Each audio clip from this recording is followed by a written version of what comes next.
우리가 요한복음 1장을 살피고 있는데 요한복음 1장을 이제 구조적으로 보면 1장 1절부터 5절까지 예수님은 이런 분이다. 태초전 세상이 창조되기 전부터 하나님과 함께 계셨다. 그분은 하나님과 같은 분이다. 그런 이야기를 기록하고 있습니다. 거기에 대해서 또 성경은 뭐라고 하냐면 빛이 그들에게 비추어졌는데 그 소식이 전해졌는데 사람들이 믿지를 못하더라. 그렇게 말씀하고 있습니다. 그래서 세례 요한이 또 빛에 대하여서 증거를 하는 거죠. 그럼 믿어야 될 텐데 사람들이 믿지를 못하는 것입니다. 그의 왕이 그의 백성들에게 왔지만 그들이 영접하지 않았습니다. 그러면서 요한복음 1장 12절 영접하는 자, 곧 그의 이름을 믿는 자들에게는 하나님의 자녀가 되는 권세를 주셨다. 이 말씀이 얼마나 엄청난 말씀인지 모릅니다. 이걸 너무 의미를 모르기 때문에 아무에게나 그냥 전도지 주고 따라하라, 따라하면 구원을 받는다고 하는데 이 말씀의 의미를 알면 쉽게 그렇게 말할 수 없습니다. 그래서 이렇게 믿어지는 것은 사람의 혈통으로나 노력으로나 본성적으로 되어지는 것이 아니고 오직 하나님께로부터 하나님이 믿음 주셔야 된다는 것을 말씀합니다. 우리가 어려서부터 교회 다닌 사람들은 예수 믿는 것이 그렇게 어렵지 않습니다. 자연스럽게 믿어집니다. 그러나 나중에 믿으려고 하면 그게 쉽지 않다는 것을 알 수 있습니다. 교회는 나올 수 있습니다. 교회는 나올 수 있는데 이분이 진짜 창조주이고 내 인생의 주인이다. 이게 믿어진다는 것은 기적입니다. 기적. 유대인들도 못 믿는 것을 우리가 어떻게 믿겠습니까? 이건 우리의 노력으로 믿어지는 것이 아니고 하나님이 주신 은혜 때문에 그렇다는 것입니다. 여기서 성경에서는 예수님 대해서 이렇게 한번 말씀하시고 백성들이 못 깨달으니까 세례 요한을 통해서 또 설명하고 또 영접을 안 하니까 또 추가적으로 설명하는 이런 반복되는 과정을 보면 예수 믿는 것은 결코 쉬운 일이 아니구나. 한 번 듣고 예수 믿겠습니다. 그 사람은 한 번 듣고 믿겠다는 게 아니고 그 전에 이미 수많은 사람을 통해서 들어왔던 것이고 그게 이제 마지막 나에게 와서 그렇게 받아들이는 것이 한 번에 받아들이지는 않습니다. 또 유대인들이 이 말씀을 믿지 못하는 것은 그들이 가진 하나의 선입견이 있습니다. 편견. 그들은 하나님은 한 분이다. 이게 뼈에 새겨져 있거든요. 하나님은 한 분이다. 그런데 성경이 뭐라고 합니까? 예수님이 이 땅에 오기 전부터 하나님과 함께 계셨다. 함께 계셨고 그분이 하나님이라. 그러니까 유대인들의 사고로서는 이게 도무지 이해가 안 되는 것입니다. 하나님은 분명히 한 분인데 자기가 믿는 하나님 있고 또 예수님이 하나님이라고 하니까 그러면 예수님이 두 분이란 말이냐. 이게 자기들의 기존 선입견, 편견을 가지고는 도무지 받아들일 수가 없습니다.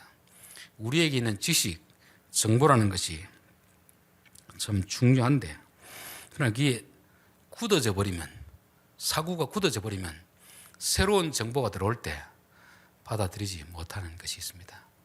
사라인 교회 가면은 매년 제자 훈련하는데 제한 사항이 하나가 있습니다. 그게 뭐냐면은 55세 이후는 받지를 않습니다. 아무리 지원해도 55세 이후는 받지를 않습니다. 왜 안 받겠습니까? 이미 자기 나름대로 다 신학이 형성되어 있기 때문에 아무리 새로운 걸 가르쳐도 계속 튕겨 나오는 거죠.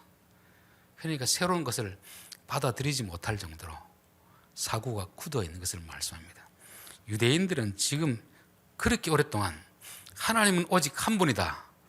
이 사고, 이 신학을 가지고 있는데 예수님이 와서 내가 하나님이다. 하나님의 아들이라. 그러니까 도무지 받아들일 수가 없는 것입니다. 그러다 보니까 세례 요한이 몇 번에 걸쳐서 계속 하는 것입니다. 여러분들도 아마 내가 알고 있는 어떤 지식, 그 지식과 다른 지식이 전해지면 한 번만에 바꾼 사람은 아마 없을 것입니다. 여러 번 이 사람에게 듣고 저 사람에게 듣고 자꾸 듣다 보니까 내가 알고 있는 것이 틀렸구나 알게 되는 거지. 내가 이게 진리라고 생각하는 그 어떤 부분에 대해서 옆에 사람이 한 번 이야기한다고 옳소 받아들일 사람이 없습니다. 오히려 당신이 틀렸다고 하지 그걸 누가 쉽게 받아들이겠습니까? 지금도 삼위일체를 이야기하면 은사주의 사람들은 사실은 유대교적인 사고방식을 가지고 있거든요. 하나님은 한 분인데 구약에는 여호와로 나타났다가 신약에는 예수님의 이름 나타났다가 지금은 성령님으로 오신다. 이 사고로 굳어있는 사람들은 성경이 말하는 삼일체를 말하면 안 받아들입니다. 그게 교인들뿐만 아니고 목사님들도 그렇고 부흥사들도 그렇습니다. 이분의 설교를 들어보면 이분이 지금 유대교식 하나님을 믿고 있는지 성경이 말하는 삼위일체를 믿고 있는지 이게 확연하게 아는 사람은 드러납니다. 그러나 이미 그 유대교식 사고 양태론이라고 그랬죠. 이미 초대교회부터 이단이라고 그렇게 판명난 그 사상, 그 신학을 계속 지금도 가르치는 사람이 있습니다. 들어보면 이 사람의 신학이 하나님을 한 분으로 알고 있는지 세 분으로 알고 있는지 세 분이면 어떤 종류의 세 분인지 그것을 알 수가 있는 것입니다. 그래서 유대인들은 자기들이 가지고 있는 그 선입견 때문에 진리가 와도 받아들이지 못하는 것입니다. 제가 예전에 성경 공부를 하다가 방언에 대해서 한번 이야기를 한 적이 있습니다. 방언을 하는 사람들은 한결같이 주장하는 게 뭐냐면 사도행전 2장에 나오는 오순절에 나오는 방언이 자기들의 방언의 시초로 갑니다. 그래서 제가 그거는 다른 것이다. 사도행전을 그냥 있는 대로 읽어봐라. 그게 그런 방언인지 성령이 내게 말하는데 나는 한국말로 하는데 듣는 사람들은 영어로 듣고 중국어로 듣는 소통이 되는 언어가 사도행전 2장의 방언이다. 그렇게 해도 죽어도 끝까지 자기가 맞다고 주장하는 것입니다. 그러면 맞은 줄로 알고 그렇게 믿고 사십시오. 성경은 그게 아닙니다. 고린도 전서에 말하는 방언은 오늘날과 유사할지 모르지만 적어도 오순절파에서 주장하는 그들이 말하는 방언의 시초, 그는 사도행전 2장의 방언은 그게 아닙니다. 외국어 방언입니다. 그렇게 할 때 맞습니다. 제가 잘못 알았습니다. 이렇게 하는 사람은 한 사람도 못 봤습니다. 그만큼 사람들은 자기가 알고 있는 신념 이거를 꽉 잡고 있기 때문에 성경을 봐도 제대로 안 보이는 것이고 바른 것을 가르쳐줘도 받아들이지를 못하는 것입니다. 우리가 씨 뿌린 자의 비유 보면 돌짝밭이라는 비유가 있잖아요. 그 밭에는 큰 바위가 밑에 있으니까 위에 진리의 말씀이라는 씨를 뿌려도 이 씨가 돌에 부딪혀가지고 뿌리를 내리지 못하는 것입니다. 말씀이 뿌리를 내려야 이게 자라고 열매를 맺는데 너무 큰 자기 사고방식, 개똥철학, 잘못된 생각 이것이 그 마음에 깊이 뿌리를 내리고 있기 때문에 도무지 못 받아들이는 것입니다. 이 바위를 캐내지 않는 한 그에게는 그 가르침이 들어갈 수가 없습니다. 저는 오늘날 우리나라 보수, 진보 이런 사람들의 사고방식 속에는 이 돌뿌리가 들어가 있습니다. 아무리 바른 걸 가르쳐줘도 들어가지 않는 것은 유대인들이나 똑같다는 것입니다. 이것을 고치기 위해서는 한 번 충격을 받아서 안 되고 또 다른 사람을 통해서 동일한 말씀을 계속 반복해서 듣다 보면 내가 알고 있는 것이 잘못됐구나 하는 것을 그제서야 깨닫게 되고 바꾸게 되는 것입니다. 그래서 세례 요한은 앞에 설명하고 백성들이 받아들이지 못하니까 또 부연 설명하고 또 설명하고 받아들이지 못하니까 또 설명하고 계속 반복해서 하는 것입니다. 여러분 진리는 한 번 듣는다고 아는 게 아닙니다. 계속 반복만이 살 것이다. 한 번 들어서 깨달아질 것 같으면 예수 안 믿을 사람이 누가 있습니까? 그래서 요한복음 1장 9절 보면 사람이 자기의 선입견을 가지고 있으면 아무리 바른 것을 이야기해줘도 받아들이지 못하는구나. 그래서 이 받아들이지 못하는 것은 내 안에 있는 이 선입견이라는 이 돌 이거를 계속 충격을 줘가지고 깨트려야 그제서야 진리가 들어가게 된다는 것입니다. 이거는 정치적인 신념뿐만 아니고 교회 안의 신학도 마찬가지입니다. 다른 신학을 가지고 있는 사람은 아무리 바른 걸 이야기해도 받아들이지 않습니다. 그래서 어느 신학이 옳으냐 그게 중요한 것이 아니고 우리에게 있는 신학적 틀을 다 내려놓고 그냥 비늘이 벗겨진 채로 성경이 뭘 말하는지 그걸 보면 보이는데 자기가 가진 신념이 있으니까 선지식이 있으니까 받아들이지 않는다는 것을 말씀합니다. 그래서 세례 요한은 계속해서 반복해서 말하고 있습니다. 그렇게 하니까 백성들이 많이 몰려온 사람들이 있고 또 그 세례 요한을 주목하고 경계하는 세력이 있습니다. 그게 뭐냐면 바로 19절에 나오죠. 유대인들이 예루살렘에서 제사장들과 레위인들을 요한에게 보내어 내가 누구냐 물을 때 요한의 증언이 이러하니라. 그 당시 이스라엘 나라는 종교와 정치가 통합되어 있습니다. 우리나라는 이제 분리되어 있지만 그 당시 유대의 나라에서는 거의 종교인들이 정치적인 영향을 다 하는 거죠. 대제사장, 사두개인, 바리새인들 이런 사람들이 산헤드린 공회원이라고 해서 그 나라의 어떤 지도적인 역할을 감당하고 있습니다. 그런데 세례 요한이라는 듣도 보도 못한 자가 어느 날 나타나와서 세례를 주는데 사람들이 예루살렘에 와야 될 사람들이 그쪽으로 다 몰려가는 것입니다. 그래서 사람을 보냈습니다. 저 사람 누군지 한번 알아봐라. 누군지 한번 알아봐라. 자, 이 사람들은 세례 요한에 대해서 진리를 배우고 싶어서 보냈겠습니까? 아니면 세례 요한을 제거하기 위해서 보냈겠습니까? 뭔가 흠을 잡아가지고 제거하기 위해서 더 이상 그 복음을 전하지 못하도록 그렇게 하기 위해서 보낸 것입니다. 그런데 백성들이 너무 말이 다르니까 감히 그렇게 못하는 거죠. 그래서 이분이 도대체 어느 출신인지, 어느 신학교를 나왔는지, 어느 교단에 속해 있는지 이걸 조사하게 하는 것입니다. 내가 누구냐? 나는 그리스도가 아닙니다. 그러면 엘리야냐? 아닙니다. 선지자냐? 아닙니다. 너는 너를 누구라고 생각하느냐? 나는 이사의 예언처럼 광야에서 소식을 전하는 소리에 불과하다는 것을 말씀하고 있는 것입니다. 자, 24절 보면 그들은 바리새인들이 보낸 자라고 되어 있습니다. 이 예루살렘 공회원, 산헤드린 공회원이라는 것은 70명으로 이렇게 되어 있는데 우리나라 말은 국회의원 댁이죠. 거긴 두 부류의 사람들이 있습니다. 하나는 사두개파 사람들, 하나는 바리새파 사람들. 사두개파 사람들은 제사장들의 후손이라서 기득권을 잡고 있는 사람입니다. 그런데 그들이 제사장과 레위인을 보냈는데 실제는 누가 보냈다는 겁니까? 바리새인이 보냈다는 거죠. 바리새인이. 그러니까 산헤드린 공회원에서 누가 실세냐? 바리새인들이 실세인 것입니다. 그러니까 예수님의 출현을 가장 경계시하는 사람이 누구라는 겁니까?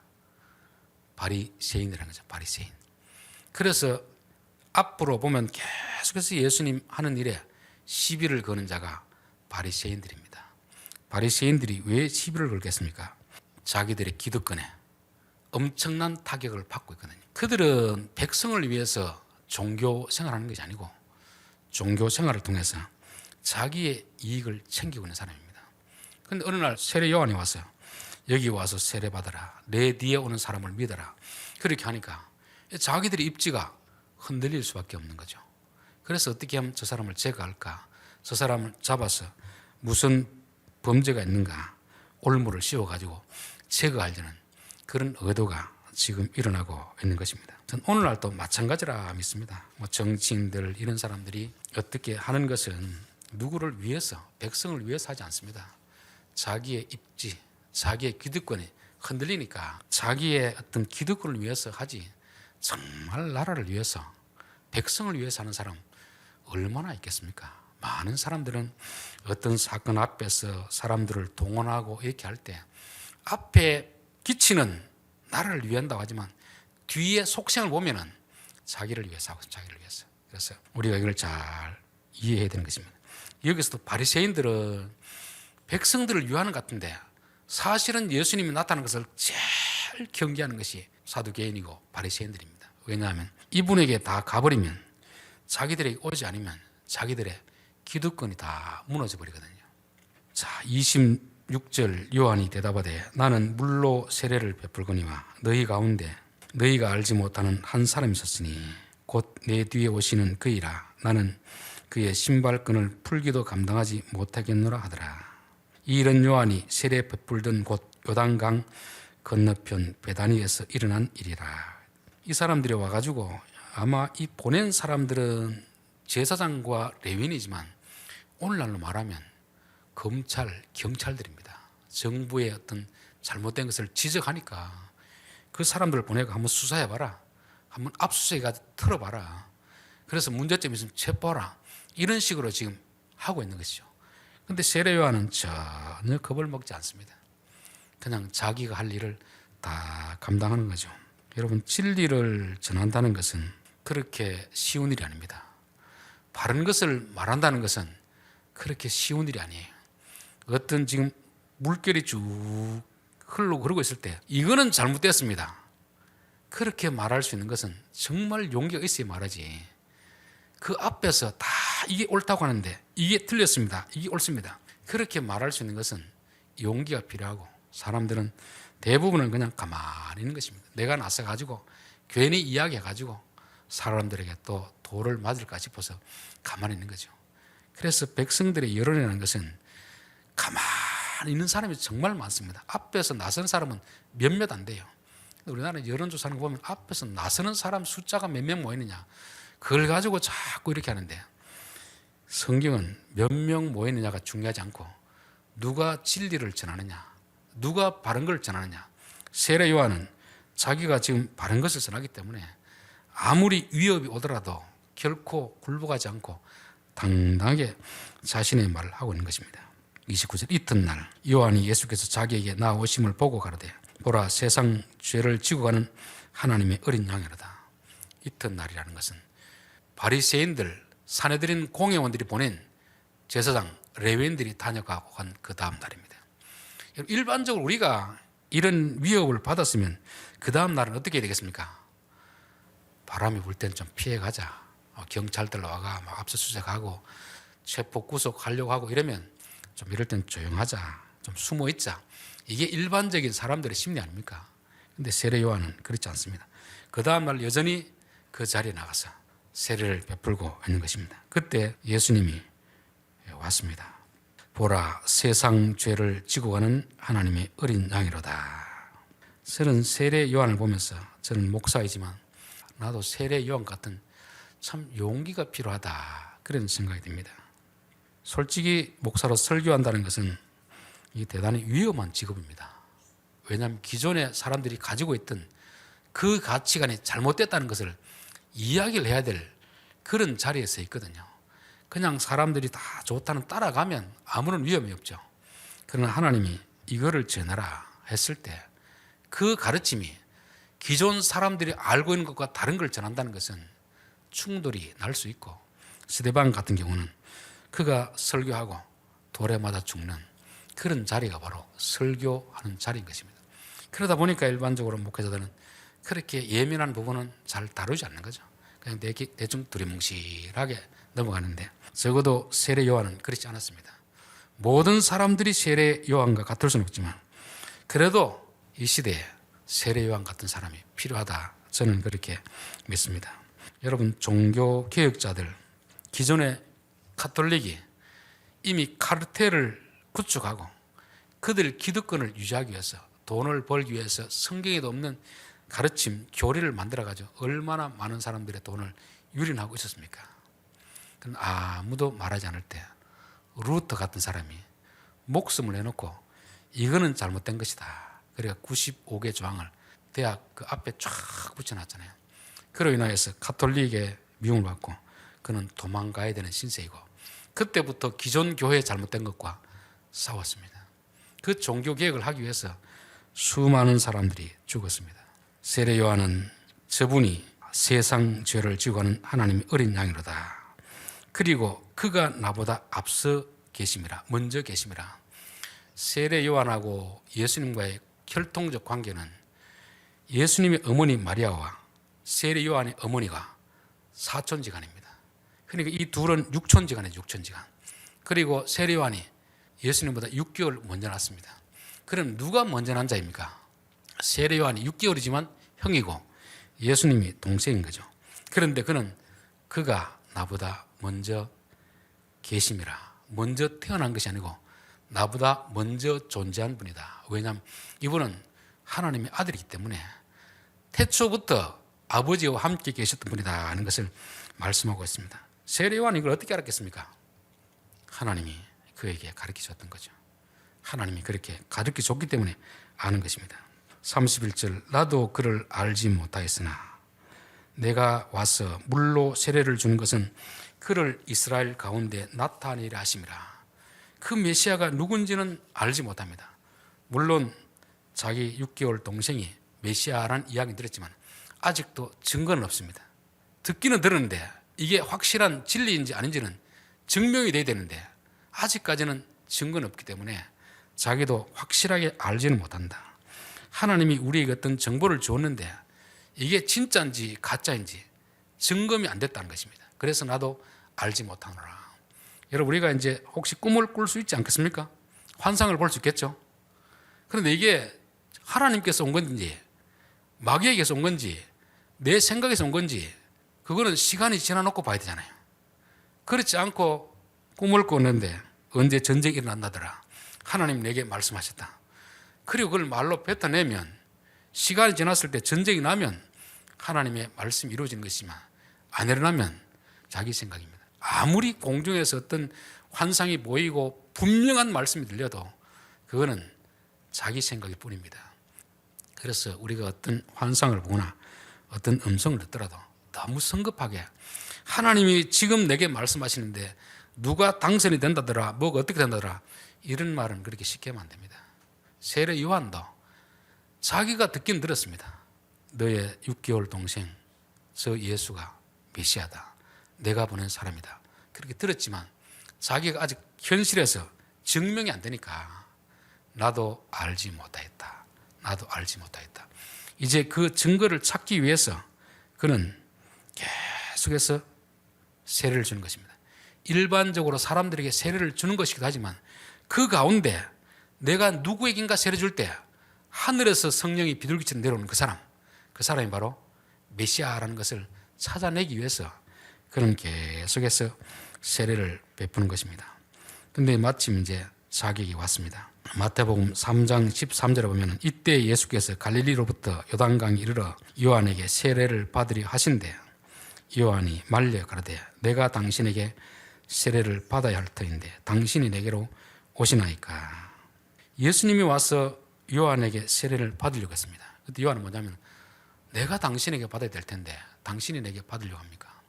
세례 요한이 지금 6개월 형이라고 그랬죠. 또 세례 요한은 지금 유명인이 되었습니다. 예수님은 아직 무명인입니다.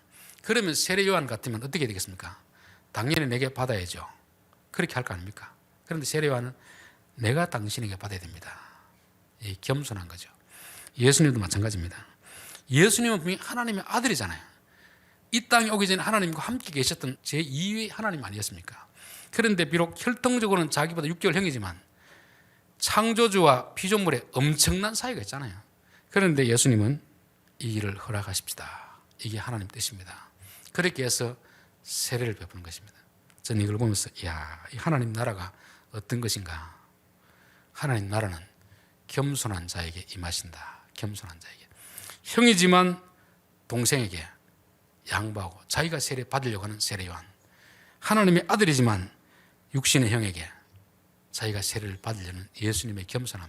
그래서 하나님은 겸손한 자들을 통해서 하나님의 역사를 이루신다는 것을 보게 되는 것입니다. 32절 요한이 또 증거하여 가로되 내가 봄에 성령이 비둘기같이 하늘로서 내려와서 그의 위에 머물렀더라. 나도 그를 알지 못하였으나 나를 보내어 물로 세례를 주라 하신 그이가 나에게 말씀하시되 성령이 내려서 누구 위에든지 머무는 것을 보거든 그가 곧 성령으로 세례를 주는 이인 줄 알라 하셨기에 내가 보고 그가 하나님의 아들이심을 증거했노라. 그전에는 하나님께 말씀을 들었을 때는 믿기는 믿었지만 확신이 없었습니다. 그래서 계속 세례를 베풀다가 어느 날 보니까 자기 동생이 왔는데 세례를 베풀고 나니까 하늘에서 성령이 비둘기처럼 임하였습니다. 그때 확신을 가지고 이 사람이 바로 그 사람이다.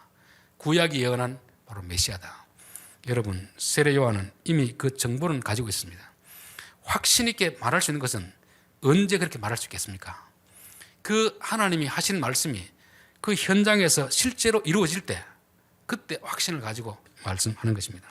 세례 요한이 몇 사람에게 세례를 줬겠습니까? 많은 사람들에게 세례를 줬겠죠. 하나님의 약속을 듣고 내가 세례 베풀 때 누구에게 성령이 임할까 계속 예의주시하면서 그렇게 세례를 베풀다가 어느 순간 예수님께 베풀 때 그 약속이 딱 이루어지는 것입니다. 그래서 저는 이걸 보면서 야, 우리 종교 생활에서 성령의 역사가 없으면 아무것도 아니구나. 아무것도 아니구나. 그래서 저는 설교를 할 때도 하나님 오늘 누구의 은혜 주시겠습니까? 유심히 보면 누군가 한 사람 은혜 받고 있는 사람이 있습니다. 모두 다 받았으면 좋겠지만 그러나 오늘은 저 사람을 위해서 하나님 주로 하시는구나.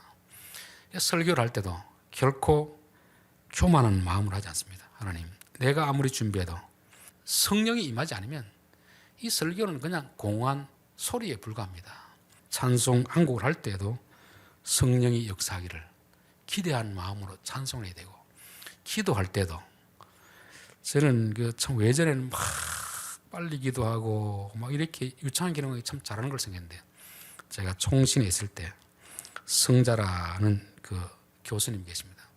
그분은 수업 시간에 와서 기도하는데 얼마나 천천히 하는지, 좀 준비를 해와가지고 좀 부드럽게 하면 될 텐데 한마디 하고 또 생각하고 한마디 하고 또 생각하는데, 저는 그 기도의 은혜를 받았거든요. 그냥 이분이 기도를 아는 습관적인 이야기 하는 게 아니구나. 한마디 하고 또 성령이 주는 생각이 무엇인지 그걸 붙들고 기도하고 저는 그분의 기도를 들으면 저분의 성령은 성령이 말하게 하심을 따라서 기도한다. 이게 확신이 있습니다.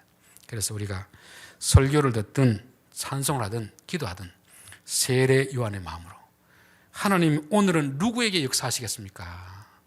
우리의 종교 생활은 성령이 역사하지 않으면 그야말로 유대교에 불과한 것입니다. 그래서 항상 설교할 때도 하나님 이 시간도 누구에게인가 성령이 비둘기처럼 어떤 사람의 머리에 임하는 것을 보게 하옵소서. 찬양할 때도 어떤 사람이 은혜 받는 일이 있게 도와주십시오. 기도할 때도 하나님 그 기도 속에서 성령의 음성을 듣는 분 있게 하옵소서. 그런 마음으로 하는 것입니다. 저는 이 세례 요한이 많은 사람들이 세례를 받았지만 적어도 자기에게 하신 하나님의 말씀이 언제쯤 이루어질까, 그 기대하는 마음, 설레는 마음을 가지고 했지 않았을까, 그런 생각이 있는 것입니다. 그러니까 이 세례 요한은 그 사건을 경험하고 이전과 이후는 확연하게 다른 것입니다. 증거하는 것이 확실하게 다른 거죠. 그래서 성경에서는 하나님의 선하심을 맛보아 알지어다. 귀로만 듣는 것이 아니고 눈으로 그것이 이루어지는 것을 보는 사람하고 안 보는 사람하고 천차입니다. 아마 세례 요한의 설교도 마찬가지겠죠. 이 사건을 경험하고서는 확연하게 달라지지 않았을까, 그런 생각이 드는 것입니다. 결론입니다. 우리는 요한복음 1장을 통해서 하나님의 말씀이 전해질 때 사람들은 그것을 믿지 못하는 것은 자기 속에 있는 편견, 잘못된 정보가 들어있기 때문에 믿지를 못하는 것입니다. 그래서 세례 요한은 계속해서 바른 정보를 전해주고 해도 사람이 쉽게 받아들이지 못하는 것, 이게 바로 우리 안에 있는 바위입니다. 바위. 하나님 이 바위가 깨트려지게 하시고, 내가 알고 있는 정보가 바른 정보라면 굳게 붙들고 있지만 잘못된 정보라면 바른 정보가 들어올 때 이거 깨트려 버리고 이거 제거하고 진리의 말씀이 내 마음에 깊이 새겨지게 하옵소서. 그런 기도를 해야 되고, 또 세례 요한이 진리를 말하는데 방해하는 세력이 있더라는 것입니다. 그게 저기 이방인들이 아니고 교회 안에 있는 것입니다. 교회 안에. 교회 안에서 진리를 말할 때 종교인들, 자기 배를 채우는 사람들은 반드시 반대하게 되어 있습니다. 예수님이 왔으면 다 찬성해야 되지 않겠습니까? 그런데 기득권자들, 자기에게 손해가 되니까 반대하고 예수님을 잡아 죽이고 세례요한을 잡아 죽이는 이런 시대의 그 역사, 저는 오늘 이 시대에도 우리가 직장에서도 진리를 따라 살려고 하면 반드시 반대하는 사람이 있고 우리를 모함하는 사람이 있을 수 있다. 그래서 세례요한처럼 당당하게 진리를 외칠 수 있도록 하나님 우리에게 담대함을 주십시오. 사도행전을 보면 베드로가 뭐라겠습니까? 우리를 위해서 기도해다오. 하나님 담대하게 전하게 하옵소서. 종교 기득권자들이 얼마나 그 예루살렘에서 카르텔을 형성하고 있습니까? 그럴 때에도 두려워하지 않고 담대하게 복음을 전하게 하옵소서. 그렇게 기도했던 것입니다. 그리고 세례 요한은 자기에게 하나님의 말씀을 주셨지만 그는 함부로 입 밖에 내지 않았습니다. 왜? 그게 현실적으로 이루어지지 않았기 때문에 이 약속이 언제 이루어질 것인가, 예의주시하면서 한 사람 한 사람 정말 정성을 다해서 기도를 하는 거죠. 세를 베푸는 거죠. 그럴 때 어느 한순간 예수님에게 탁 세를 줄 때 하늘에서 성령이 비둘기처럼 임하는 그런 역사를 보고 세례 요한의 설교는 이 사건 이전과 이후는 완전히 달랐던 것입니다. 전 우리의 신앙도 하나님 말씀이, 내가 알고 있는 말씀이 이게 현실에서 이루어지는 것을 경험하게 하옵소서, 맛보아 알게 하옵소서. 그래서 여호와를 알라, 힘써 여호와를 알라, 이 말은 지식적으로 알라는 말이 아닙니다. 경험적으로 좀 경험해서 현실적으로 그 말이 진리임을 경험해서 알라, 그런 말씀입니다. 기도하겠습니다.